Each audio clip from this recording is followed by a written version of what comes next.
Dibuka tematiknya halaman 65.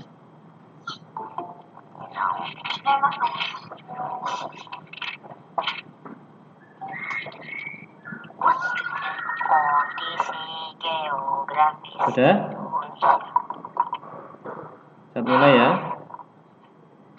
Assalamualaikum warahmatullahi wabarakatuh.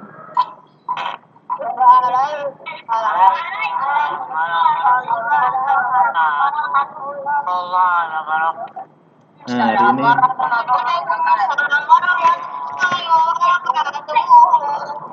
hari ini kita akan belajar tentang kondisi geografis pulau-pulau di Indonesia. Nah, di Indonesia itu banyak sekali pulau-pulau ya. Yang kita bahas adalah yang pulau-pulau besar. Kalau pulau-pulau kecil sangat banyak. Ya, pulau-pulau kecilnya.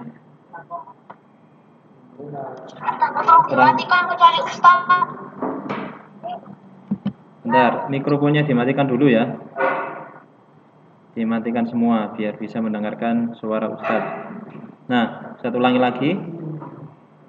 Kondisi geografis pulau-pulau di Indonesia. Nah, geografis itu apa? Letak pulaunya itu terpengaruhi dari suhu, dingin, dan iklim. Nah, pulau di Indonesia itu sangat banyak sekali. Yang kita bahas adalah pulau-pulau besarnya saja, bukan pulau-pulau kecil. Kalau pulau kecil sangat banyak sekali, puluhan hingga ratusan kalau pulau-pulau kecil di Indonesia. Lanjut saja. Nah, dibuka, kalian lihat bentar dulu ya, halaman 65, di situ ada bacaan. Nah, kalian simak, Indonesia adalah negara beriklim tropis. Berarti ada dua iklim saja ya kalau tropis, hujan dan panas. Terletak di garis khatulistiwa, berarti khatulistiwa itu pas di tengah, berarti paling dekat dengan titik matahari daripada tempat lainnya. Bentar, ini ada yang baru bergabung.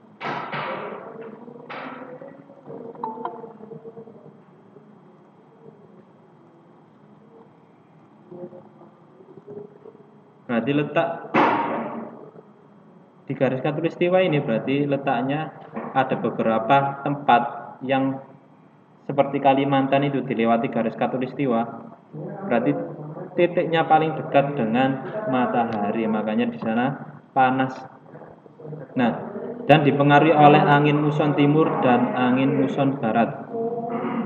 Kondisi iklim tersebut sangat berpengaruh terhadap kondisi geografis setiap pulau di Indonesia. Nah, Ustadz jelaskan dulu. Angin muson timur itu apa? Angin muson barat itu apa? Ya.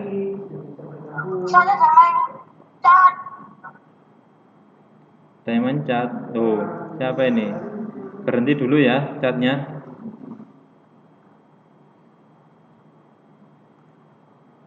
Saya lanjut lagi. Apa itu angin muson barat? Pertama angin muson barat. Nah, Indonesia di sini ya, letak negara Indonesia. Ini benua Australia, benua Asia. Nah, kenapa kita membahas benua Asia dan benua Australia? Karena Indonesia ini iklimnya dipengaruhi dari dua benua tersebut. Ya, dipengaruhi dari kedua benua tersebut.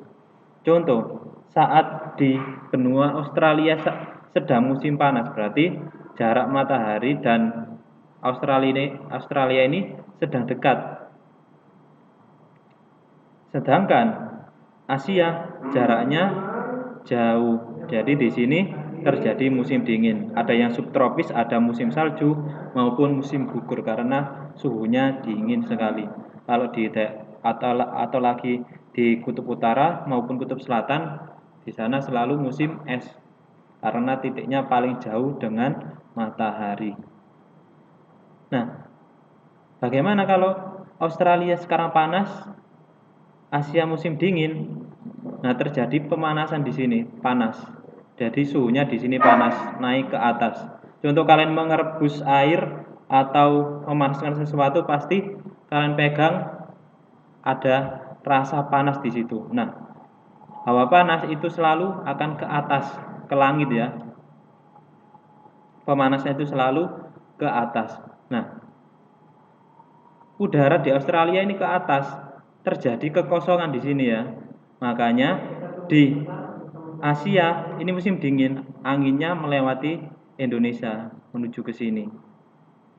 Makanya disebut angin muson barat karena terjadi di Asia. Asia ini sebelah baratnya Indonesia. Masuk lewat sini. Seperti ini ya. Bukan lurus seperti ini tapi ada celah-celahnya melewati laut. Nah, angin muson barat ini membawa partikel-partikel air karena melewati pulau-pulau. Di sini ada laut terkena angin membawa butiran-butiran air sehingga saat angin muson barat Indonesia mengalami musim hujan. Sampai di sini ada pertanyaan? Angin muson barat? Enggak ya? Kita lanjut, angin muson timur. Nah, angin muson timur kebalikannya tadi, angin muson barat. Posisi mataharinya. Posisi mataharinya di Asia lebih dekat. Ini musim ya, bukan musim. Musim. Sedangkan di Australia jarak antara matahari dan benuanya itu jauh sehingga terjadinya musim dingin. Kalau di sebagian negara di sini ada yang subtropis, ada yang mengalami musim gugur maupun musim salju. Nah, sementara di sini dingin, Asia panas. Asia mengalami sebuah pemanasan, jadi udaranya naik ke atas. Nah, naik ke atas ini terjadi kekosongan. Jadi udaranya naik ke atas, terjadi kekosongan diisi oleh angin dari Australia melewati Indonesia seperti ini ya. Terjadi angin dari benua Australia. Seperti ini alurnya ya, anginnya melewati.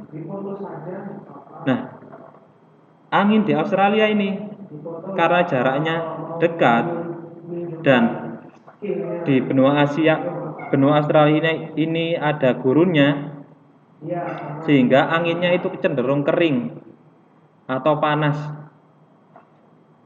Jadi Indonesia mengalami iklim musim kemarau karena tidak ada angin membawa butiran air, cuma angin kering saja. Makanya di Indonesia mengalami musim panas, tidak ada hujan. Sampai di sini ada pertanyaan? Nggak ada ya, sudah terlanjut. Nah, hal tersebut mempengaruhi geografis di pulau Indonesia. Nah, pulau-pulau yang berdekatan dengan benua Asia ini cenderung lembab karena sering atau sebelahan dengan laut.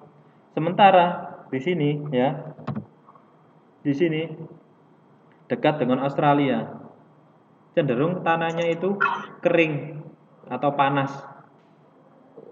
Nah, makanya pulau-pulau di Indonesia ini bervariasi iklimnya atau kelembabannya. Nah, contoh di sini. Ini tingkat kelembapan yang bagus. Kalau semakin kuning ini kelembapannya dingin, cenderung dingin. Kalau hijau ini peralihan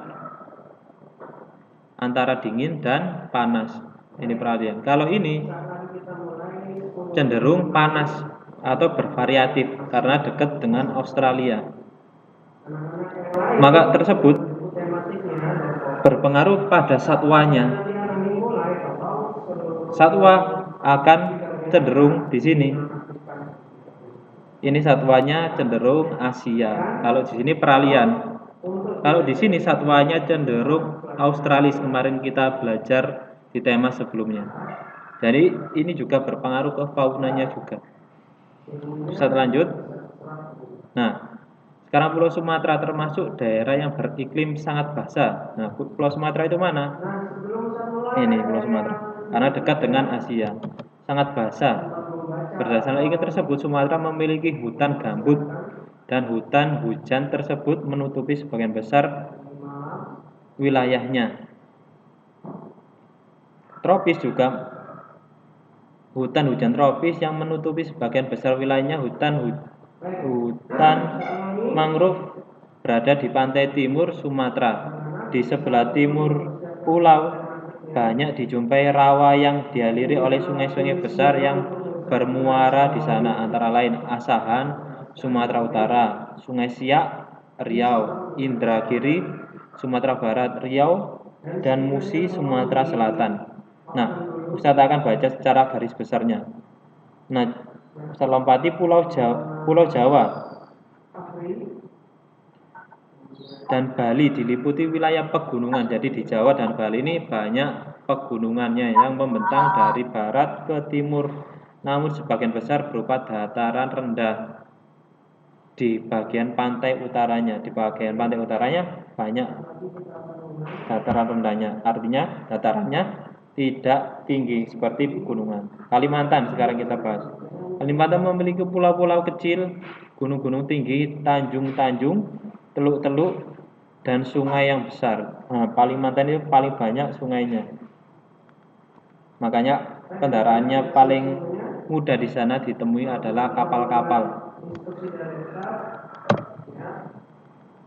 Nah, Pulau Sulawesi terdiri atas daratan yang sempit dan bergunung sehingga pengaruh laut terhadap cuaca sangat besar.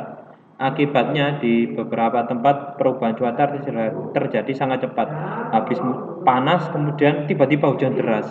Nah, cuacanya berhari-hari. Pagi hujan deras, kemudian siangnya terik sekali atau sebaliknya. Sering pula terlanda angin kencang pada musim pancaroba. Artinya dari musim pancaroba itu dari musim panas beralih ke musim dingin, beralih ke musim hujan. Nah, itu terjadi pancaroba, perubahan cuaca atau iklim. Nah, ini sering terjadi angin yang kencang. Punggung-punggung pegunungan yang cukup rapat mengakibatkan terlindung dari tempat-tempat dari angin pembawa hujan. Dengan demikian tempat itu memperoleh hujan yang sangat sedikit. Jadi saat angin muson barat terhalang oleh gunung, sehingga Pulau Sulawesi ini jarang sekali terjadi hujan. Makanya di situ panas ya, cenderung kering tanahnya.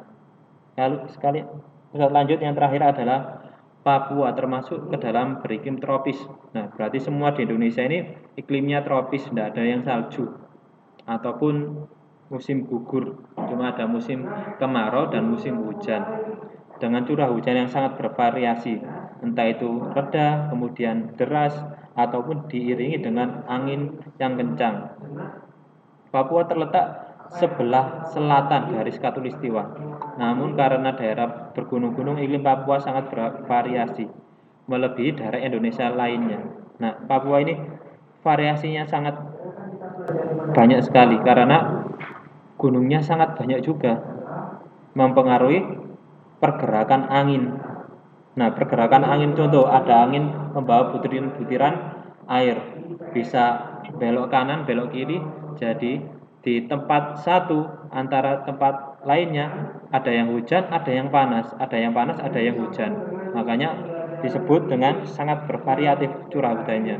Ada yang rintik-rintik, ada yang hujan kencang atau deras diiringi dengan angin yang kencang.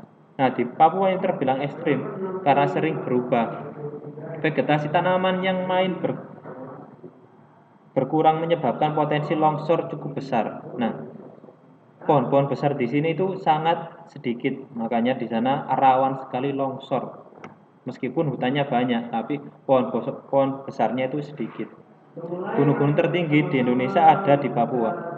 Nah, gunung tertinggi di Indonesia disebut Puncak Jaya. Nah, Puncak Jaya ini ujungnya disebut es abadi. Di sana ada es. Satu-satunya gunung yang ada esnya yaitu Puncak Jaya atau Jaya Wijaya biasanya disebut. Jadi Indonesia ini punya puncak gunung yang ada esnya. Satu-satunya hanya di Puncak Jaya dan gunung tertinggi di Indonesia. Selain itu, Papua juga memiliki tambang emas terbesar di dunia, yaitu Grasberg, yang ditambang oleh perusahaan Freeport sampai sekarang ya. Berarti Indonesia ini punya tambang emas terbesar di dunia. nggak ada yang mengalahkan emas, cadangan emas di Papua. Berarti Papua ini banyak sekali emas. Tapi kenapa negara Indonesia ini kurang maju? Karena yang mengelola adalah luar negeri, bukan Indonesia sendiri. Kalau Indonesia sendiri yang mengelola mulai awal sampai akhir, maka Indonesia bisa kaya. Kenapa Indonesia tidak bisa mengelola? Karena orang Indonesia belum memiliki ilmu seperti orang-orang di negara lainnya. Sampai di sini ada pertanyaan? Tidak. Tidak? Saya lanjut lagi kalau gitu.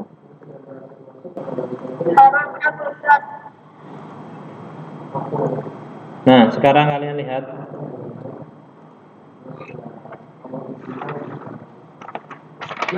Halaman 66 yang bawah, di situ ada pertanyaan. Bagaimanakah kondisi iklim di Indonesia? Iklimnya tropis, bukan subtropis ya. Kalau subtropis mengalami 4 musim. Kalau tropis 2 saja. Kemarau dan hujan. Nah, sekarang jelaskan kondisi geografis Pulau Sumatera. Nah, kalau Pulau Sumatera termasuk daerah yang beriklim sangat basah. Nah, berdasarkan iklim tersebut, Sumatera memiliki hutan gambut. Karena di situ sering terjadi hujan atau kelembapannya tinggi. Sampai memiliki hutan tropis yang menutupi sebagian wilayahnya. Nah, di Sumatera ini banyak sekali hutan hujan tropis.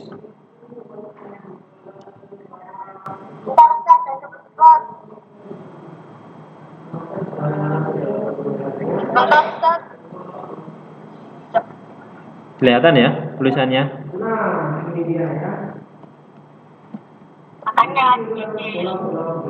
Nah, yang ketiga adalah jelaskan kondisi geografis Pulau Jawa. Geografisnya seperti ini. Pulau Jawa dan Bali diliputi wilayah pegunungan yang membentang dari barat ke timur, namun sebagian besar berupa dataran rendah di bawah bagian pantai utaranya.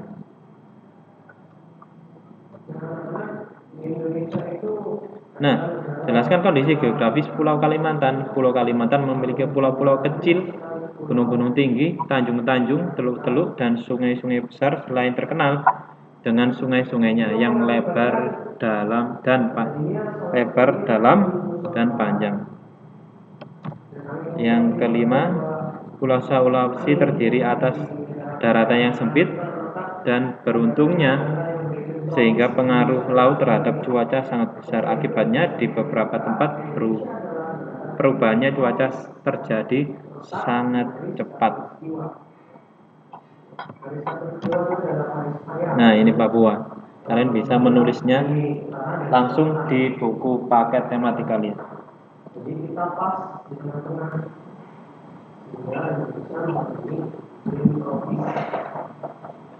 Nomor 7, Kak. Bentar, teman-teman kalian masih belum?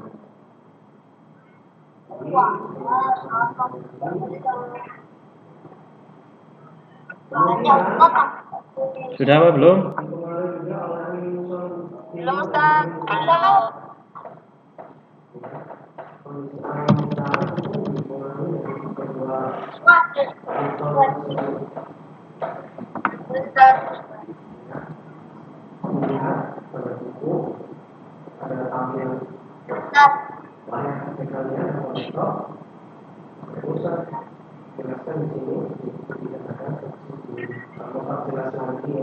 Sudah?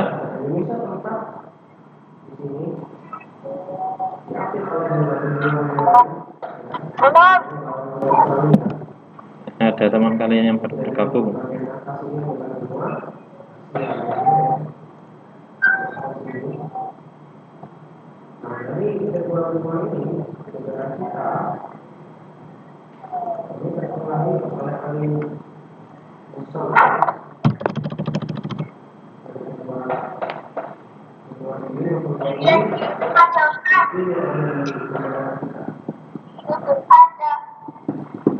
Saya, kalau yang belum bisa lihat di YouTube ya.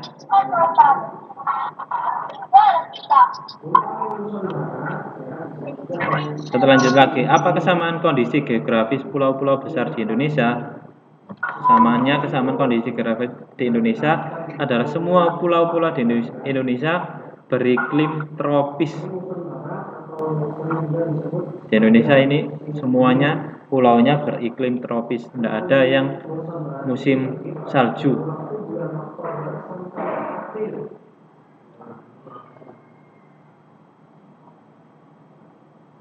Yang ke-8, adakah perbedaan geografis antara pulau-pulau besar di Indonesia?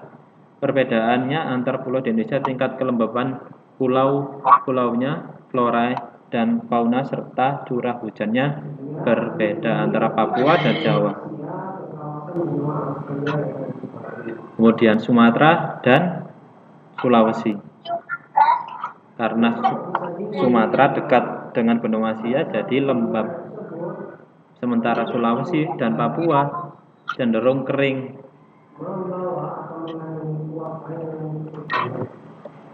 Nomor 9. Apa yang kamu dapat simpulkan mengenai kondisi geografis pulau-pulau besar di Indonesia? Nah, Indonesia ini terletak tepatnya strategis ya, di tengah antara dua benua, sehingga menimbulkan pengaruh bagi Indonesia secara ekonomi.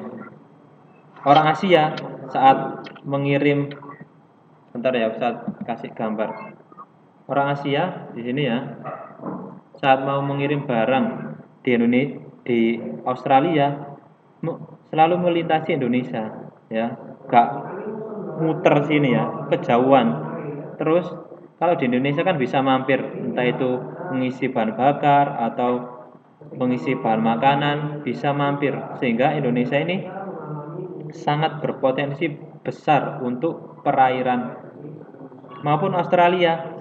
Benua Australia ini negara-negaranya mau ngirim ke Asia perdagangan melewati Indonesia, tidak mungkin muter dari sini atau muter dari sini, nanti bisa-bisa kejauhan bahkan meninggal karena di laut sini atau Samudra Hindia ombaknya sangat besar dan banyak. Gak ada makanan tau kan? Apanya? Di sini kan kosong, laut saja. Nanti cadangan minumnya habis. Kalau kita minum air laut, maka bisa meninggal. Kan ada minuman sopa yang perlu kan? Ya, tapi kalau habis perjalanannya berbulan-bulan, awak kapalnya banyak, perlu mampir. Kalau kalian pergi, contoh berpergian ke Bali atau ke mana ya, ke Jakarta, kalian kan mampir-mampir, tidak mungkin langsung perjalanan ke Jakarta. Bensin kalian akan habis, kalian juga butuh makan juga, makanan bawa dari rumah juga cepat habis karena kalian tidak bisa membawa banyak, nanti basi di perjalanan. Nah, kalian bisa mampir-mampir. Nah, seperti itu kalian saat perdagangan ini. Nah, perdagangan ini butuh istirahat atau butuh mengisi bahan bakar, butuh makan, mengisi makanan untuk perjalanannya dilanjut. Dan kalau lewat Indonesia ini ombaknya tidak kencang sehingga tidak berbahaya karena diapit dari pulau-pulau. Contoh dari hempasan samudra ini kan tinggi gelombangnya.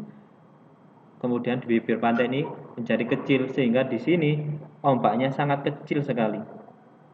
Diapit pulau-pulau ini. Jadi banyak kapal-kapal besar lewat sini kalau mau ke Asia, Australia mau ke Asia, menghindari gelombang air yang besar.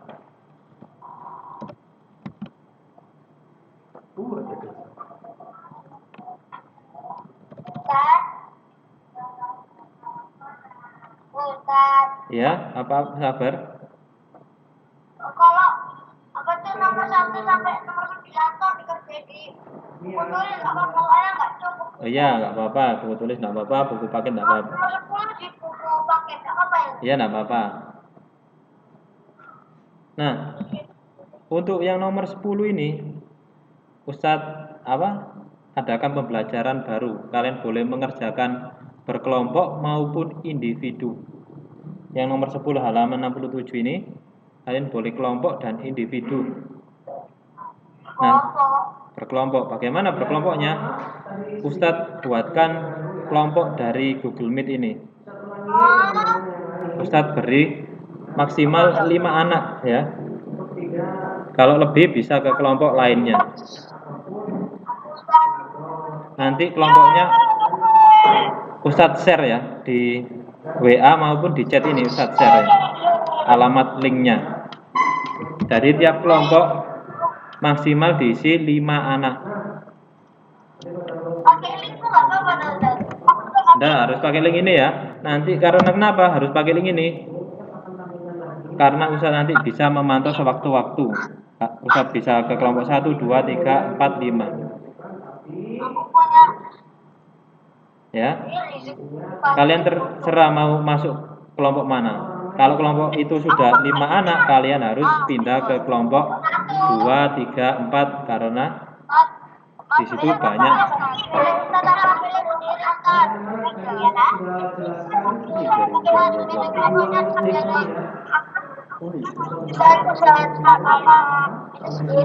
Sudah ya? Ada pertanyaan?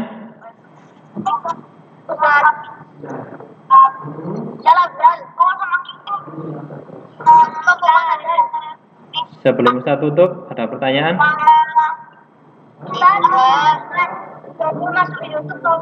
Iya, Ustaz masukin YouTube. Nanti yang enggak ikut kan bisa lihat di YouTube. Ustaz, sekarang jalan baru. Apa? Mas Rafa? Iya, kelompoknya maksimal 5 anak ya. Kita kelompok sekarang, Ustaz.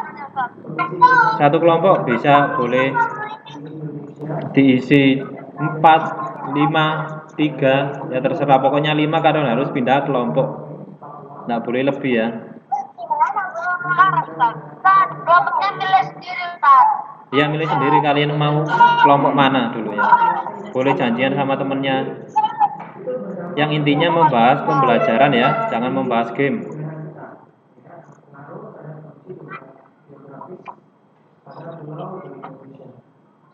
Sudah ya? Ada pertanyaan lagi? Ada. Nanti kelompoknya juga Ustadz share di grup ya. Ustaz, nggak bisa. Apa? Masih nggak bisa, Ustaz. Apanya? Mana masuk Chrome, mana masuk Google Chrome. Oh iya, nanti Ustadz buka dulu. Satu-satu.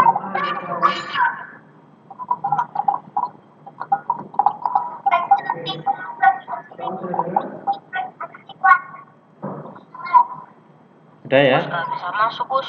Saya coba Ustadz masuk ke kelompok 1 ya. Aku lagi, Ustaz. Chatku hilang, Us. Yang tadi link tadi aku habis keluar tadi. Saya pindah ya, ganti akun. Iya, Ustaz. Chatku juga hilang.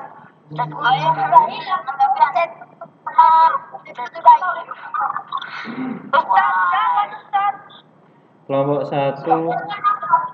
Chatnya hilang, Us. Oh iya, bentar. Gimana Chatnya hilang. Ustadz kirim lagi ya.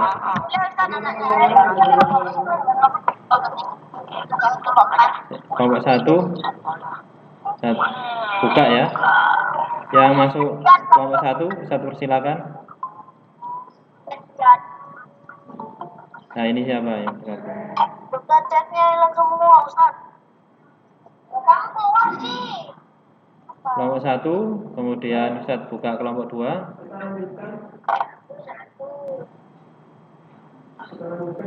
Silakan masuk ke kelompok 1, kelompok 2, Ustadz buka. Ustadz tutup dulu ya.